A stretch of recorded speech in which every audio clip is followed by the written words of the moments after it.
ये QR code इसमें भी आ नहीं रहा, विल फिगर आउट अ वे। तो क्यूआर कोड में रहने देता हूँ। देश और धर्म का विचार है भारत विचार, तो आप चाहें हमारी सहायता कर सकते हैं। क्यूआर कोड अभी नहीं है, पेटीएम और पेपाल के नंबर आपके सामने है। क्यूआर कोड हम थोड़ी देर में लगा देंगे। Team will put it occasionally and remove so that it doesn't interfere with the other जो हमारा चल रहा है ना हॉरिजॉन्टल वाला। और क्वेश्चंस कमेंट्स आप वैसे ही डाल सकते हैं। ठीक है जी, चलिए शुभारंभ करते। देखिए, राजनाथ सिंह जी ने एक बड़ी कोडेड धमकी दी है पाकिस्तान को। उन्होंने कहा कि भाई, एक समारोह में बात कर रहे थे, बोला सिंधु देश यानी कि सिंध यानी कि हिंदू, ये तो हजारों साल पुरानी हमारी सनातनी सभ्यता है। भाई, जो वर्ड हिंदू आया वो तो सिंध से आया ना, सिंध के सिंधु के तट पे रहने वाला इंदू यानी कि हिंदू बाद में बना, और इसको इंडस रिवर भी कहा गया है। और इसका वर्णन राजनाथ जी से ही कह रहे थे, भगवान राम के पिताजी महाराजा दशरथ ने की वाणी में हमें मिलता है। तो सिंधु का वर्णन महाराजा दशरथ की हमें वाणी में मिलता है। तो अगर ये चीजें वहां से हमें दिखाई दे रही है, अगर ये चीजें हमें वहां से बत रही है, तो भाई ये तो हमारी प्राचीनतम सभ्यता का पाठ है। और जब सनातन की बात करें, माइनस सिंधु नदी, माइनस सिंधु, उसकी तो हम परिकल्पना भी नहीं कर सकते भाई। हिंदू सिंधु, सिंधु हिंदू, मतलब एक रिलेशन है। तो आज सिंधु या सिंध काफी पाकिस्तान में, लगभग सारा पाकिस्तान में, और जो सिंध के हिंदू है जिन्हें हम सिंधी कहते हैं, वो हमारे भाई हैं। अब वो हिंदू यहाँ को है, वहां का हिंदू है, तो हमारा भाई है, तो सभ्यता का महल है, सभ्यता का हिसाब किताब है। और अगर मैं इस चीज को देखूं तो उन्होंने कहा, भाई आडवाणी जी ने अपनी किताब में एक बड़ी अच्छी चीज लिखी, बोला कि वहां का जो हिंदू है उसने कभी स्वीकार ही नहीं किया कि मैं पाकिस्तान का पार्ट हूं। कहना, साहब मैं तो हिंदुस्तान का पार्ट हूं, मुझे आपने पाकिस्तान में कैसे डाल दिया?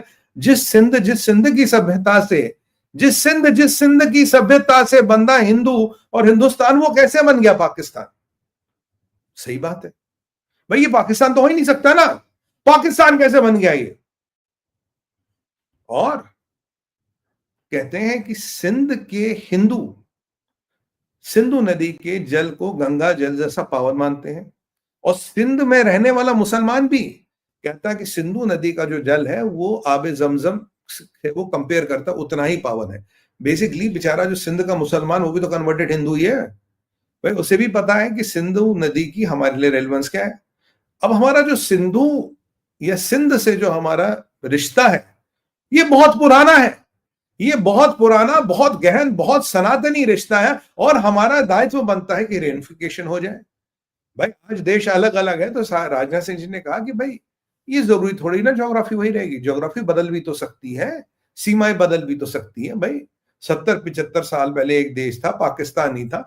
भगवान चाहे फिर, मतलब फिर भी कुछ भी हो सकता है। सबसे ज्यादा हिंदू कहाँ रहता पाकिस्तान में? सिंध में। और पाकिस्तान का वेंटिलेटर क्या, पाकिस्तान की दुखती रग क्या? वो सिंध है। सिंध में कराची है, कराची में पोर्ट है, कराची खत्म, पाकिस्तान खत्म, खल्लास। तो ये जो सिंध और पाकिस्तान और जो कराची का समन्वय है, बड़ा इंटरेस्टिंग है, बहुत इंटरेस्टिंग है। उन्होंने कहा भाई आज तो ज्योग्राफी नहीं अलाउ करती, ज्योग्राफी तो बदल भी सकती है, कल को बाउंड्री रिडिफाइन भी तो की जा सकती है। राज कीजिए, अभी हमारे दिग्गज, हमारे आदरणीय, माननीय, सम्माननीय जनरल द्विवेदी साहब ने भी हाल फिलहाल में क्या कहा? उन्होंने एक स्टेटमेंट दिया, बोला जब तक पाकिस्तान की जमीन पे कब्जा नहीं किया जाएगा, वहां भारत का तिरंगा गाड़ा नहीं जाएगा, तब तक ये निकम्मे जिहादी, ये नजस मानेंगे नहीं कि हार गए। तो अब की बार पाकिस्तान की जमीन पे कब्जा करना है, पाकिस्तान को बाद में तोड़ना, पर जमीन पे कब्जा करके उसे तोड़ना है, ये हमारा कार्यक्रम है। जय सिया राम, राधे राधे। और हाँ भैया, 25 नवंबर को राम मंदिर पे ध्वजारोहण है। 25 नवंबर के मंगलवार को 11:15 से 11:45 के बीच आप जहां भी दुनिया में है, ये आपका दायित्व बनता है। अगर आप सनातनी, आप आइए और उस भव्य और उस दिव्य समारोह का फिजिकली तो नहीं, वर्चुअली पार्ट बनिए, और प्रभु श्री राम और एक हनुमान चालीसा का भजन कर लगाइए घर में, एक धूप बत्ती कीजिए, तो हम वैसे अपने श्रद्धा सुमन प्रभु श्री राम के चरणों में अर्पण कर सकते हैं, दुनिया में कहीं भी हो। मंगलवार India time 11:15 to I think 11:45, करीब 45 या 12 बजे उसके बीच का समय है। मोदी जी रहेंगे, माननीय भागवत जी रहेंगे, उनके द्वारा वो ध्वज आरोहण होगा, और वहां रहिए, वो बहुत बड़ा समारोह मिस मत कीजिएगा। तो मैंने कहा आपको ही बता दो। तो ये सिंध और हिंद, ये पाकिस्तान को चक्कर में डाल दिया। जब द्विवेदी साहब ने कहा तो उनकी जमीन लेनी पड़ेगी, और नेवी ने हमें क्या कहा? नेवी ने कहा तो भाई अगर पाकिस्तान को खत्म करना तो उनका कराची लेना, और कराची में सबसे ज्यादा हिंदुओं की आबादी है। और पीओजे को लेके राजनाथ सिंह जी याद कीजिए मोरक्को में क्या कहा उन्होंने, कहा भाई वहां से तो हमें समाचार आ रहा है, वहां से तो लोग कह रहे साहब बचा लो, वहां से लोग कह रहे बचा लो, हम देखते हैं हो सकता है बिना कुछ बंदूक गोली के ही काम हो जाए। और यहाँ कह रहे मैं तो सिंध के लोगों का बड़ा शुक्रगुजार हूं। कहीं ना कहीं क्या सिंध के लोग भारत को नॉक कर रहे हैं? क्या भारत में अर्जी लगा रहे हैं साहब हमारा कुछ सोचो, हम तो यहाँ मर गए जहादियों के बीच में? मतलब मुझे लग रहा कि कुछ स्थिति गड़बड़ हो रही है। बड़ा इंटरेस्टिंग है, देखेंगे हम भी, मजा तो हम भी लेंगे कि सिंध में क्या होने वाला है पाकिस्तानियों। राजनाथ सिंह जी की बात सुन के ना आप देखो मेरे चेहरे की खुशी दिख रही होगी आपको। और इसी खुशी में जरा भाई मैं आज तो पानी लाया हूं, चाय नहीं है। ऐसी सी बातें आती है ना भाई, मन प्रसन्न हो जाता है। पाकिस्तान की वाट लगे, मुल्ला मुनीर की इज्जत भिंडी बाजार में नीलाम हो। और अब की बार तो जनरल द्विवेदी साहब का स्टेटमेंट सुन के मैं बड़ा खुश हूं। कह रहा है यार इनकी पूरी जमीन लेनी पड़ेगी, नहीं तो ये जिहादी मानेंगे नहीं। मैं कहा ठीक है जी, जमीन ले लो साहब, जिहादियों को क्या करना मान के। इनकी तो छाती पे भारत का झंडा गाड़ना है, इनकी छातियों पे भारत का झंडा गाड़ना है और जमीन लेनी है। और पाकिस्तान फिर हम रखे ना रखे, पाकिस्तान को तोड़ना है, खत्म करना है, ये बात है। तो पाकिस्तानियों अगर तुम्हें डर लग रहा है, डर लगना जरूरी है। राजनाथ सिंह जी बोलते ज्यादा नहीं, पर जितना बोलते बड़ा डेंजर बोलते। याद करो सीए को लेके एक बार बोला था मैं सीए ला के रहूंगा। 2019 का टर्म खत्म हुआ, राज्यसभा में बहुमत नहीं थी, फिर अमित भाई को दे दिया, अमित भाई ने आते ही सीए ला दिया। और पाकिस्तान के हिंदुओं, मैं समझता हूं पाकिस्तान में जो सिंध में आज हिंदू बैठा है, मेरे भाई मेरी बहन, तुम्हारे लिए एक शुभ समाचार, एक शुभ संकेत है।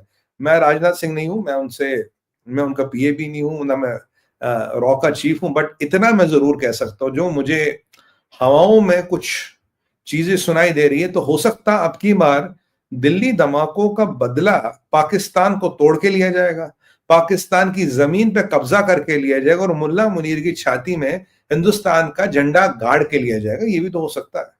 तो पाकिस्तानियों तैयार रहो, हमारे, और जब आएंगे तुम्हारा क्या आश्चर्य होगा। अभी भाग मुल्ला भाग, भाग अमेरिका भाग, क्योंकि जब हम आएंगे फिर भागने का मौका नहीं रहेगा, फिर ज़िया उल हक के श्रेणी में चला जाएगा। अब भी बांध जा, कहते ना भाग मलका भाग, भाग मुनीर भाग, तेरे पास अब भी टाइम है, पतली गली से निकल ले। चलो हमने तो कह दिया था, पर देखो हम दुश्मन को भागने का भी मौका देते, नहीं भागेगा तो bad luck, we told you man. चलिए ये हमारा पहला अध्याय था ये, पर on a very serious note, keeping the sarcasm aside, it is a very composite strong signal. मुझे लग रहा है कि कुछ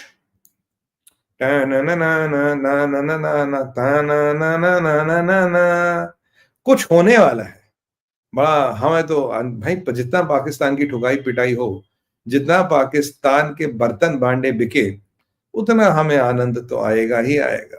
बहुत आनंद आ रहा है, अत्यंत आनंद आ रहा है, और हम बहुत पुलकित महसूस कर रहे हैं। तो ये आपको पहली खबर बता रहे सर। अब चलते हैं दूसरी खबर पे। अब हमास का यूरोप प्लॉट क्या था? देखो ये हमास वाले जहादी हैं। एक पाकिस्तान को दूसरी खबर भी है, जरा उसके बाद फिर पाकिस्तान पे चलेंगे। पहले यूरोप चलेंगे, फिर पाकिस्तान, फिर चलेंगे ट्रंप। भाई ट्रंप के बिना प्रोग्राम कैसे होगा? दुनिया का सबसे बड़ा इंटेंडर आज के दिन में ट्रंप है। जो पाकिस्तान, जो ये हमास का प्लॉट है, हमास ने अभी मोसाड ने यूरोप वालों को नींद से जगाया, बोला मोहन प्यारे उठो। बोला क्या हो गया साहब? बोला तुम्हारे यहाँ कुछ जारी भाई आए हैं और तुम्हारे लोगों के बम बम लगा के धड़ाम करने वाले हैं। हाँ? यूरोप में? बोला हाँ। बोला कहाँ कहाँ? बोला पूरे यूरोप में हमास का एक इंटरनेशनल टेरर नेटवर्क, इस्लामिक जिहाद का नेटवर्क फैल गया है और यूरोप की वाट लगानी है। बोले वो बोलोगे यूरोप क्यों? भाई नंबर 1 टारगेट तो यहूद है, यहूद के बाद क्रिश्चियन है, फिर हनूद है। लिस्ट तो बनी है ना, प्रायोरिटी 1 2 3। और यूरोप में भी जो नंबर 1 टारगेट था वो थे जिविश सिनेगॉग, जिविश प्लेसेस वगैरह, उनको वो पहले वो A+ टारगेट था, बाद में ये थे। अब ये लोग जागे, और जागे तो क्रैकडाउन शुरू हुए, और मोसाड ने बताया भाई कहाँ क्या क्या, इनको पता नहीं था। ये बेचारे ख्वाब गफलत में सो रहे थे। इनको मैंने कई बार बोला इजराइल इज अ डैम, अगर वो डैम टूट गया, ये इस्लामिक टेरर तुम्हारे यूरोप और अमेरिका की घंटी बजा के निकल जाएगा, और तुम्हें पता भी नहीं है। There is no way you can handle them. इनको सिर्फ इजराइल हैंडल कर सकता, तुम्हारी औकात के बस की नहीं है, इट्स बियॉन्ड योर कैपेसिटी। कोई बात नहीं। अब कहानी चालू हुई तो हुआ इंपॉर्टेंट बड़ा चीज़ मैं आपको इंटरेस्टिंग बताने वाला हूँ। ये ऑस्ट्रिया और यहाँ पे जर्मनी में क्रैकडाउन। ऑस्ट्रिया में इन्होंने पकड़ा बंदूकें, ग्रेनेड